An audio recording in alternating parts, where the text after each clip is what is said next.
हालात जो हाथ से निकले हैं, खबरें मुझे ये आ रही हैं कि अभी भी वहाँ पे कुछ लाशें निकल रही हैं, कुछ पॉलिटिकल वर्कर्स की, और एक अभी एक हो तो गया उनका कॉन्सेंसस मोहम्मद यूनुस साहब पे शायद, लेकिन अभी इस समाज में कोई अमन नज़र आ रहा है आपको जनाब ब्रिगेडियर साहब? जिसमें आई थिंक सिचुएशन बड़ी प्रिकेरियस है, और जिस आप कह रहे हैं कि कुछ अर्सा अनस्टेबल रहेगी, डिस्पाइट के आर्मी ने कोशिश किया इसको कंट्रोल करने की, क्योंकि स्टूडेंट्स जो है इनकी जो एंटी डिस्क्रिमिनेशन लीग थी, इसको नाहिद साहब हेड कर रहे हैं, उन्होंने बड़ा सख्त स्टांस लिया है। वो सिर्फ इस पे नहीं रुकेगा कि हसीना वाजिद चली गई है, उसके बाद जो है हल्की डोरी हो जाएगा और आर्मी जो है इंटरन सेटअप ले आएगी। उन्होंने नॉमिनेट किया डॉक्टर यूनुस को, जो जिनकी बड़ी रिस्पेक्ट है बांग्लादेश, और उन्होंने ग्रामीण बैंक यूज करवाया था। लेकिन साथ में कह रहे हैं हम फंडामेंटल चेंजेस लाएंगे उसमें कॉन्स्टिट्यूशन, पहले थ्रू प्रेसिडेंशियल ऑर्डिनेंस, और काफी प्रेशर है। अगर आप देखें जो इनकी आर्मी चीफ है वकारो, ये मेरे से को जूनियर इंसिडेंटली मैंने भी 1 साल वहाँ गुजारा, कोर्स किया था जब हसीना वाजिद की पहली गवर्नमेंट, तो कुछ ना कुछ हमारी उनसे गपशप की इनके मिलिट्री ऑफिसर्स के साथ, तो बहुत ज्यादा प्रेशर था फ्रॉम स्ट्रीट और देन जूनियर ऑफिसर। बड़े सख्त सवाल किए चीफ, इस तरीके से आप गोली नहीं चला सकते, और शायद यही वजह है कि आपने डिसाइड किया कि मुल्क को बचाया जाए बजाय अवामी लीग। ठीक, अच्छा चीमा साहब, मैं एक और एंगल से आपकी तरफ आता हूं। मेरे ख्याल में मोहम्मद यूनुस तो प्रोडक्ट हैं वाशिंगटन कंसेंसस की और न्यू लिबरल इकोनॉमिक प्रोजेक्ट की, ये सारे जो आए थे, ये क्या microfinance and all that. So I think if he comes to power, तो जो एक फाइनेंशियल स्टेटस को या एलीट जो है उसको तो मेरे ख्याल में हाथ नहीं लगेगा, और वेस्ट को भी ये कबूल होंगे। कमर चीमा साहब, एम आई राइट इन माई असेसमेंट सर? देखिए, बात इसमें यह है कि इस वक्त बांग्लादेश को एक नया सोशल कॉन्ट्रैक्ट चाहिए। हुआ यह है कि जिस तरह शेख हसीना वाजिद, उनकी पार्टी और उनके वालिद को जिस तरह, जिसे कहते हैं ना, खत्म किया गया है, कि पॉलिटिकली डिस्क्रेडिट हो गए हैं वो कंप्लीटली। जिस तरह ब्रिगेडियर साहब बात कर रहे थे कि बांग्लादेश की फौज ने ये सोचा कि मुल्क बचाओ बजाय इसकी अवामी लीग बचाओ। तो लगता यह है कि एक नया सोशल कॉन्ट्रैक्ट आएगा, और जो मोहम्मद यूनुस साहब है वो क्योंकि एक अच्छा नाम है, जैसे आपने कहा, वेस्ट को एक्सेप्टेबल है, बांग्लादेश की यूथ को एक्सेप्टेबल है, नए आइडियाज लेके आ सकते हैं। मुझे ऐसे लगता है कि नए सेटअप में यूथ का रोल ज्यादा होगा, यूथ ज्यादा रोल प्ले करेगी एज कंपेयर टू जो बाकी पॉलिटिकल क्लास है, जो उस तरह स्ट्रगल नहीं कर सकी अवामी लीग के शेख हसीना वाजिद की हुकूमत के दौरान। ये यूथ की वजह से सब कुछ हुआ है, तो यूथ का असर ज्यादा होगा। तो इससे ये भी तासुर आ सकता है कि नए आइडियाज आ सकते हैं, कोई स्टेटस को नहीं होगा। तमाम वो लोग जो पहले रूल कर चुके हैं, जरूरी नहीं उनको इंगेज किया जाए, लेकिन for the sake of the stability, for the sake of ये मैसेज देने के लिए कि मुल्क के अंदर तमाम लोग जो है वो रिहा तो हो गए हैं, लेकिन मुझे ऐसे लग रहा है कि एक नया सोशल कॉन्ट्रैक्ट आएगा और बांग्लादेश बिल्कुल नई लाइंस पे चलने जा रहा है। इसीलिए शायद खित्ते में परेशानी है, भारत में बड़ी परेशानी है। भारत आप देखें ना, पूरे के पूरे इश्यू को इस एंगल से देख रहा है कि जी ISI स्पॉन्सर्ड लोग आ रहे हैं, जमात इस्लामी आ रही है, वो कह रहे हैं जी के जो हिंदुओं को वहां पे उनके मंदिरों को जो है वो डेसिक्रेट किया जा रहा है। तो वो बिल्कुल एक नया रंग देने की कोशिश की है, और भारत के अंदर ये भी बात हो रही है कि अवामी लीग और शेख हसीना वाजिद तो हमारा एसेट थी, तो हमने अपने एसेट को डिस्कार्ड क्यों किया है? हम वो हमारे एयरपोर्ट पे बैठी हुई है, एक आर्मी की बेस पे बैठी हुई है, और हम उसको पनाह नहीं दे सकते। तो भारत के अंदर बड़ी अजीब सी सिचुएशन है। चीमा साहब, एक और बहुत है मामला, मैं दोनों की राय चाहता हूं इस पे। ईरान को हम असला सप्लाई कर रहे हैं, ये कहना है अपना इजराइल के एक ऑफिशियल ने कहा है, भाई पूरी दुनिया को अमेरिका भी असला सप्लाई करता है, सारे बेचते हैं, हम पे पाबंदी है। वैसे ये हकीकत है या इसे हम इल्ज़ाम के तौर पर ले रहे हैं या इसको हम एक फख्र के तौर पर ले रहे हैं, जनाब चीमा साहब? देखिए, मेरा नहीं ख्याल पाकिस्तान का और ईरान का ऐसा कोई अरेंजमेंट है, पहली बात। और दूसरी बात यह है कि ईरान की अपनी जो मिलिट्री इंडस्ट्रियल कॉम्प्लेक्स है वो बड़ी तगड़ी है।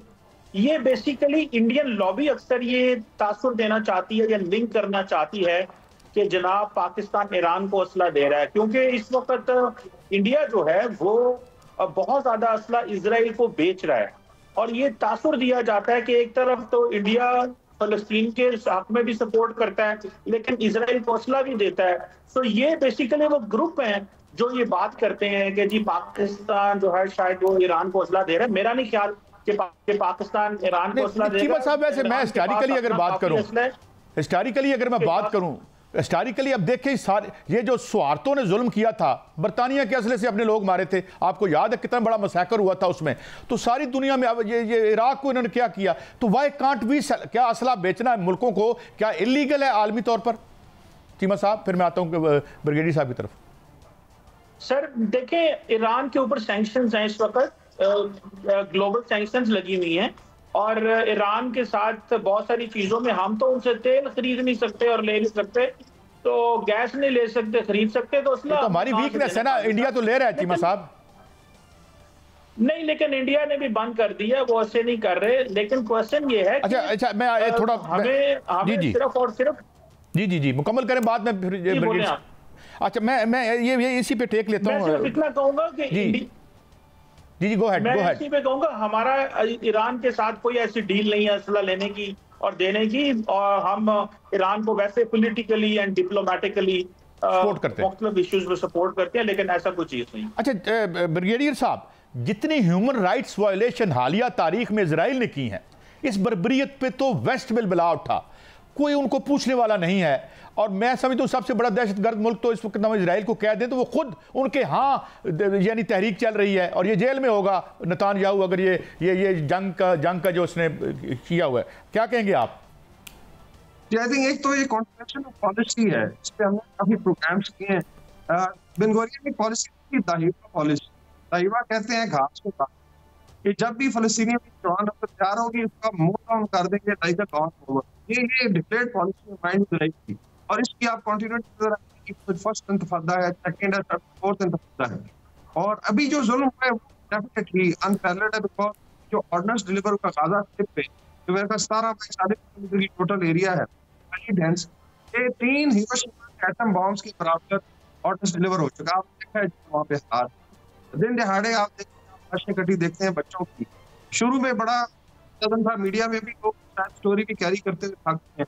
तो ये एक तो एपैथी लाइफ क्रिएट की, और मेरे ख्याल में बात है बेस्ट की and for I think ourselves इसलिए है कि एटलीस्ट 2 चीजें हम कर सकते थे, इकोनॉमिक बाइकआउट, डिप्लोमेटिक। ठीक है, मिलिटरली आप नहीं है, उसका बड़ा फर्क पड़ता है। अगर आप हुतियों का देखें, हिजबुल्लाह का भी अटैक किया, इकोनॉमिक इंटरेस्ट और में अटैक हुए, वहाँ पे बड़ा फर्क पड़ा।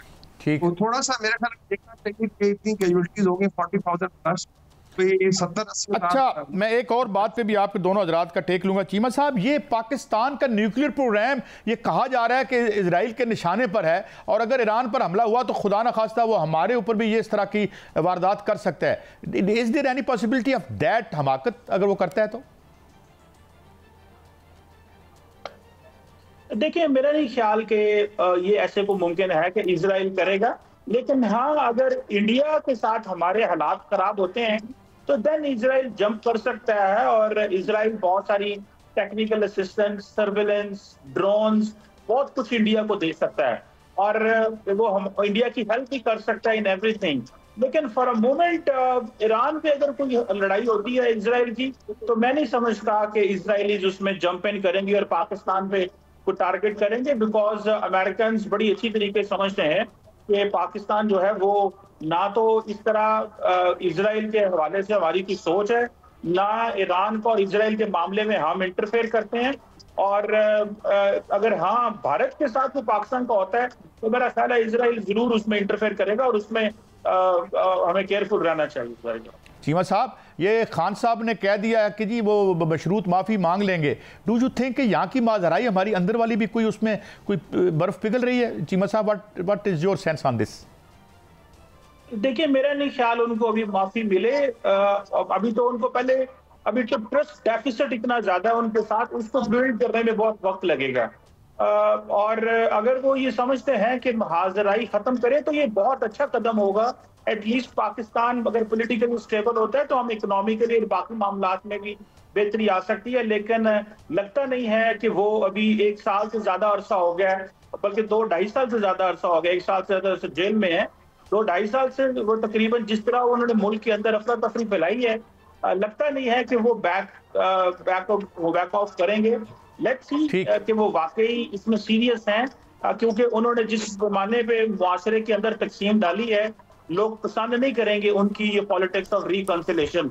सो वो लोगों को खुश करने के लिए इस तरह की चीजें जो हैं वो नहीं करेंगे। हाँ, जस्ट सिग्नलिंग कर रहे हैं ताकि चेक करूं, मैं पता करूं कि डिफरेंट क्वार्टर्स कैसे रिस्पॉन्ड करते हैं।